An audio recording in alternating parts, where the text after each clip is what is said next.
जाना है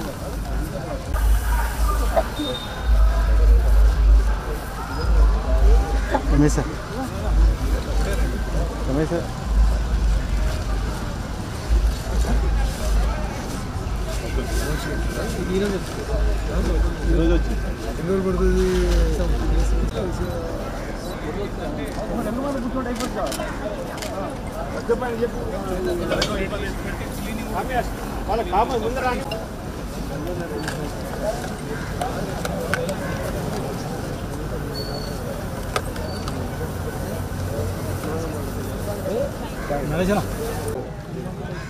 గడ్డిపల్లి నుంచి హుజూర్నగర్ పోతూ గడ్డిపల్లి గ్రామంలో సొసైటీ యొక్క ధాన్యం కొనుగోలు కేంద్రం దగ్గర ఆపడం జరిగింది.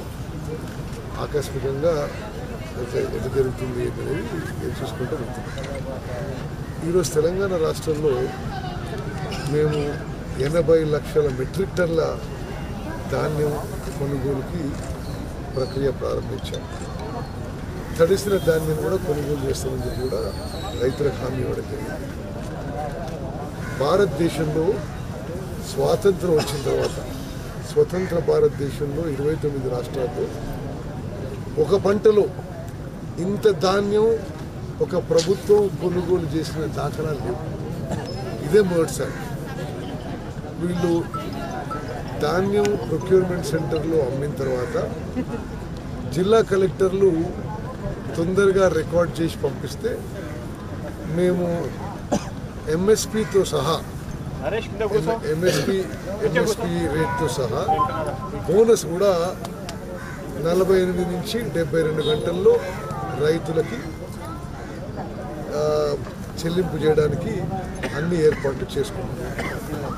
ఈసారి ఈ ధాన్యం కొనుగోలుకి రాష్ట్ర ప్రభుత్వం సుమారు 24-25 వేల కోట్లు ఖర్చు పెట్టడానికి సిద్ధంగా ఉంది. ఈ కొనుగోలు కేంద్రాల్లో రైతులకి అన్ని సదుపాయాలు ఉండే విధంగా కూడా మేము ఏర్పాటు చేయడం జరిగింది. మరి ఈ ధాన్యం కొనుగోలు కేంద్రాల్లో పనిచేసే సిబ్బందికి ట్రైనింగ్ కూడా ఇవ్వడం జరిగింది. మరి ఈ ధాన్యం కొనుగోలు కేంద్రంలో అవసరం ఉన్న మాయిశ్చర్ మీటర్స్ కానీ, ప్యాడీ క్లీనర్స్ కానీ, డ్రైయర్స్ కానీ, టార్పాలిన్స్ కానీ కూడా ఏర్పాటు చేయడం జరిగింది. ఈ మాయిశ్చర్ మీటరు ఏ విధంగా మరి ఉపయోగిస్తారో ఒకసారి అగ్రికల్చర్ ఆఫీసర్ గారు లేకపోతే మీరేంటిది సెక్రటరీ గారు ఆ పైనుంచి ధాన్యం చూసి మాయిశ్చర్ ఎంత ఉందో ఒకసారి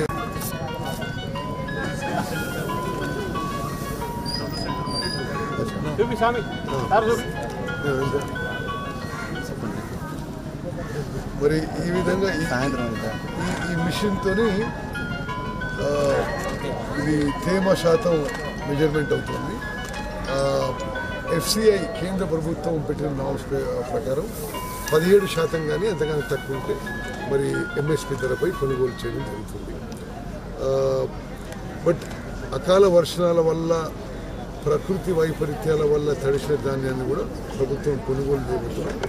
మరి రాష్ట్రంలో ఉన్న అధికార యంత్రాంగం అందరూ కూడా అప్రమత్తంగా ఉండి ఈ కొనుగోలు ప్రక్రియ, ఈ ప్రొక్యూర్మెంట్ ఎక్సైజ్ సరిగ్గా జరిగే విధంగా మేము కూడా చర్యలు తీసుకున్నాం. రాష్ట్ర వ్యాప్తంగా మరి అధికారులు అప్రమత్తంగా ఉండాలి. మరి ప్రజాప్రతినిధులు కూడా ఈ విషయంలో చురుగ్గా యాక్టివ్గా పాల్గొని ఎక్కడికక్కడ ఏం జరుగుతున్న విషయం మాకు కూడా తెలియజేయాలి. మాకు కూడా మీరు సూచనలు సలహా ఇస్తే మేము ఆ విధంగా ముందుకు పోతాం.